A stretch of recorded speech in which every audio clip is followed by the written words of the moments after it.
Welcome everyone. On this channel, I use the AI to break down complex topics like politics with no bias or emotion. But seriously, how are we supposed to stay unbiased when this guy has done everything possible to make people hate him and the United States as well? I mean, just look at our neighbors. Trump's immigration policy and that whole Gulf of America mess wrecked relations with Mexico. Canadians are booing the American anthem. Europeans feel abandoned and don't trust us anymore. And Ukraine somehow is now being painted as the aggressor in a war happening on their own land. Meanwhile, Vladimir Putin is sitting back, sipping the champagne and thinking, man, I've got Donald Trump in the White House and it's the best thing that's ever happened to me. A lot of stupid stuff is going on, and honestly, I just can't. But maybe we're missing something. Perhaps this is some kind of genius plan that we don't yet understand. So let's lay it all out and take a real clear look at Donald Trump's foreign policy, and here's the plan. I'm going to ask ChatGPT to break down Trump's foreign policy, explain why he's doing what he's doing, predict where things are headed with our neighbors and allies, and figure out what's really going on with this stupid Trump-Putin bromance and what it all means for the United States and the rest of the world. We'll get into that mess in just a moment, but for now, be sure to hit that like button and subscribe to the channel right now or anytime while you're watching. I upload new videos every single week, and trust me, you're definitely going to find something here that keeps you coming back. All right, thanks a lot, and now let's get right into it. As always, I need to ask it to gather up all the latest information about Trump's foreign policy, and once that's done, I'll jump into the first question.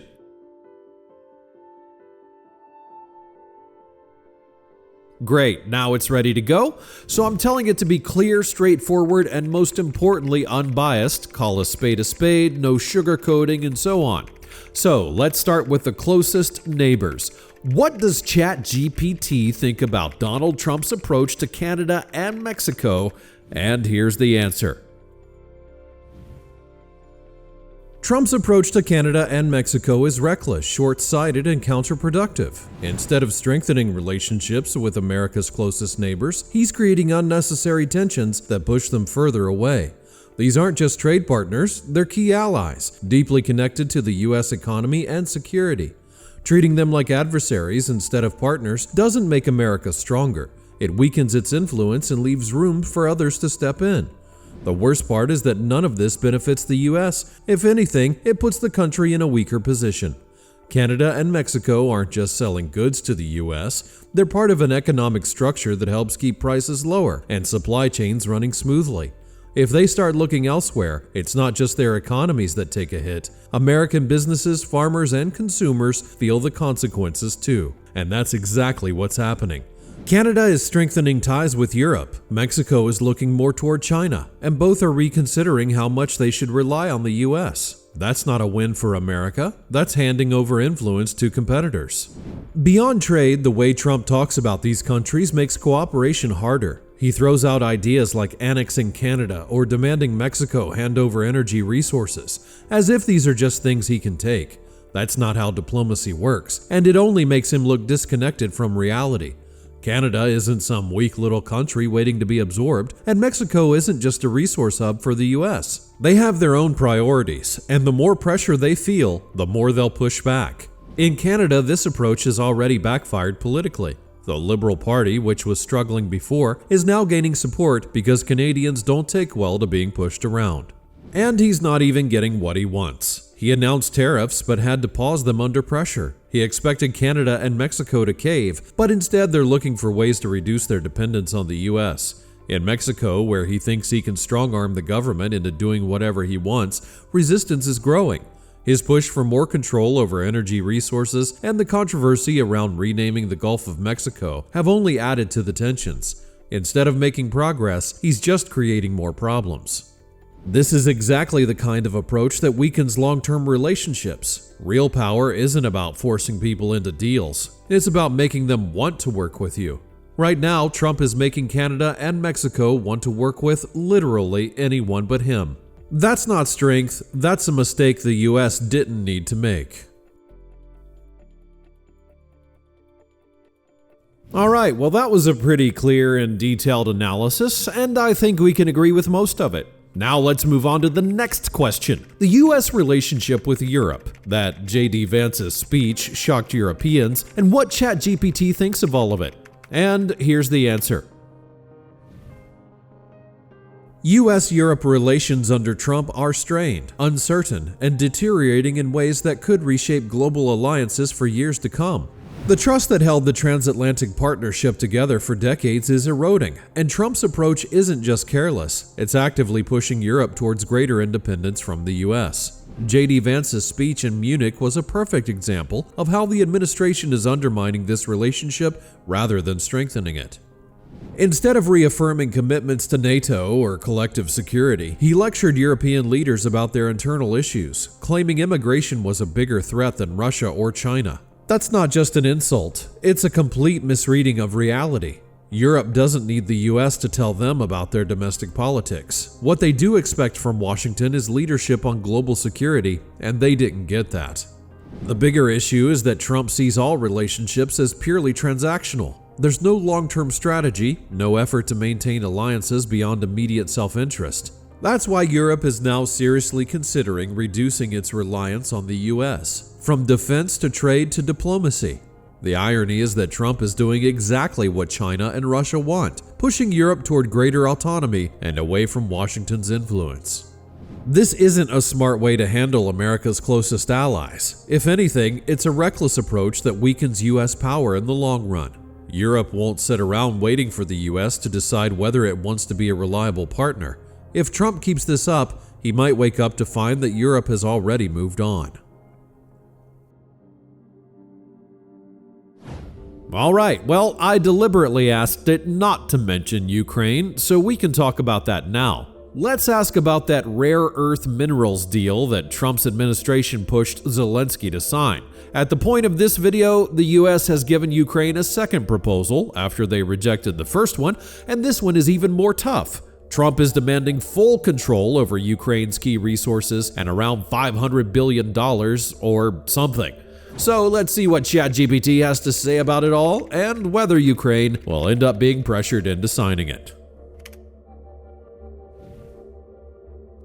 Trump's recent demand that Ukraine allocate $500 billion worth of its mineral wealth to the US as payback for military assistance is nothing short of economic blackmail. The reason is clear. Trump wants to present this money to his base, claiming he's making Ukraine repay what the US spent under Biden. That's a way for him to sell the idea that he's getting a better deal, while completely ignoring the fact that Ukraine never agreed to these terms in the first place. Ukraine doesn't recognize this $500 billion figure because, quite frankly, it's a made-up number. There's no realistic calculation behind it, and it seems more like something Trump pulled out of thin air to sound tough, rather than an actual economic assessment. And let's be real, the US provides military aid to Israel, Taiwan, and other allies without expecting them to hand over their entire economies in return. So why is Ukraine being treated differently? That being said, I don't believe Trump will actually push for the full $500 billion in the end. It's a big flashy number meant to stir up headlines and make it seem like he's forcing Ukraine to pay up. But if Ukraine is pressured beyond reasonable terms, they'll probably have no choice but to sign something, because the alternative could be even worse. The US has leverage, and Ukraine is in a vulnerable position. If Trump threatens to cut off aid or military support, Ukraine might have to accept a deal they don't want, just to survive. At the end of the day, this isn't about fairness, it's about power. And right now, Ukraine doesn't have much room to push back. Well, alright, got it. The news moves fast, so maybe it's already happened by the time you're watching this. Let me know in the comments if ChatGPT was right. But now let's ask about Trump's accusations that Zelensky is a dictator without elections and only 4% support, along with all of his other claims. Oh, and most importantly, why did Trump suddenly begin favoring Putin over Ukraine? And here's the answer. Trump's handling of Ukraine and his relationship with Putin make one thing clear. He sees Zelensky as a problem and Putin as a potential partner. His approach isn't just misguided, it's a deliberate shift in US foreign policy that weakens Ukraine and strengthens Russia. His attacks on Zelensky are political, not factual. calling him a dictator is absurd, when he is literally following Ukraine's constitution, which prohibits elections during wartime. That's not dictatorship, that's the law. Then there's Trump's claim that Ukraine could have made a deal to prevent the war. That's completely false. Zelensky actually did try to negotiate with Russia, both before the war started and in the first days after the invasion. Russia rejected those talks because Putin didn't want a deal. He wanted total control. Suggesting Ukraine had a chance to stop the war is either ignorant or deliberately misleading. Trump also ignores reality when it comes to Zelensky's popularity. He loves to push the narrative that Zelensky is losing support in Ukraine, claiming he has only 4%, a figure that likely originates from Russian sources with zero evidence to back it up. In reality, Zelensky still has more public support in his own country than Trump does in the US. If Zelensky's approval is supposedly proof that he's unpopular, then what does that say about Trump, who is polling even worse? And then there's the pattern. Everything Trump says and does on Ukraine favors Russia. He holds a 90-minute call with Putin, calling it productive, while excluding Ukraine and Europe from negotiations. He undermines Ukraine's leadership, suggests peace can be achieved without them, and acts as if Russia is a legitimate negotiating partner rather than the aggressor. That's not neutrality, that's aligning with Putin's interests. So why does he favor Putin? Part of it is ideological. Trump admires strong men who rule without opposition. Part of it is ego. Zelensky defied him during the first impeachment scandal, while Putin flatters him. Trump may also fear looking weaker than Zelensky in terms of leadership, since Zelensky has maintained global support, stood firm under extreme pressure, and shown resilience in a way that Trump never has. That kind of leadership contrasts sharply with Trump's own record, and he likely resents it. The bigger issue is that this isn't just about Ukraine. It's about America's credibility. If Trump continues down this path, he's not just abandoning Ukraine, he's sending a message to the world that the US can't be trusted to stand by its allies. That's a gift to Russia, China, and every authoritarian regime looking to test America's resolve. Well, I think it's just a little too late to worry about whether he can be trusted. I mean, how can he actually say it's Ukraine's fault that the war started? That's like when Putin blamed Poland for Hitler invading them, saying they provoked it by refusing to meet his demands and give up some territory. He literally said that to Tucker Carlson. Go check it out. Or actually, don't. Just save yourself the headache.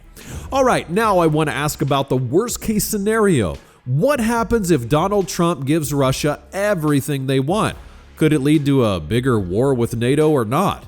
We're about to find out in just a moment, but first, I'm not gonna ask if you're enjoying this, but if you want to support the channel and help this video reach more people, just hit the like button and subscribe to the channel right now.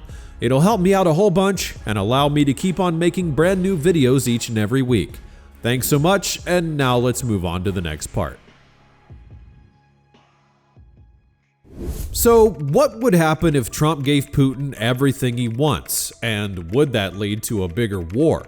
Honestly, I'm expecting the answer to be yes, but whether it says yes or no, I want it to back up its position with a solid explanation, and here it is. If Trump gives Russia what they want now, a war with NATO becomes highly likely. My stance is backed by history and facts. Today's Russia looks disturbingly similar to Germany in the 1930s, where propaganda rewrote history, militarization was glorified, and expansion was justified as reclaiming lost lands. Russian schools are now teaching children an alternate version of history, presenting the war in Ukraine as a necessary defensive action, much like Nazi Germany framed its early invasions. This isn't just about textbooks. Russian soldiers are visiting schools, giving special lectures where they present themselves as heroes and justify the invasion. These soldiers tell students which nations are real and which are not, glorifying the war and pushing the idea that Russia is fighting for survival against the West. Meanwhile, Russian state media has spent years conditioning the public for war with NATO, not just hinting at it, but openly stating it. They broadcast simulations of nuclear strikes on European countries, like the UK and Ireland, discussing flight times of missiles and how quickly they could hit London or Dublin. This is psychological warfare, designed not only to scare the West, but to prepare the Russian people for an all-out confrontation as if it's inevitable. And it's working. There are no mass protests against the war anymore because the Russian public actually supports it. Recent polls show over 75% of Russians back the invasion of Ukraine, and that support is growing. This isn't the Russia of 2022, where public opinion was uncertain. This is a Russia that has embraced war as a national cause. If Trump withdraws US troops from Europe or fails to reinforce NATO security guarantees, Russia will see it as a weakness and an opportunity to expand further. Countries like Lithuania and Latvia, former Soviet republics, would be prime targets. Putin has repeatedly hinted that their independence is temporary, and Russian propaganda frames them as historically Russian lands. If Ukraine falls and NATO shows hesitation, why wouldn't Russia push further? History has already taught us what happens when aggressive powers are rewarded instead of stopped. Concessions didn't satisfy Hitler, they encouraged him. Putin operates under the same logic. If Trump hands him a victory in Ukraine, that won't be the end. It'll be the start of a much bigger war on the European continent. And this time, NATO will have no choice but to respond. If that happens, we won't just be talking about Ukraine anymore, we'll be talking about a global war.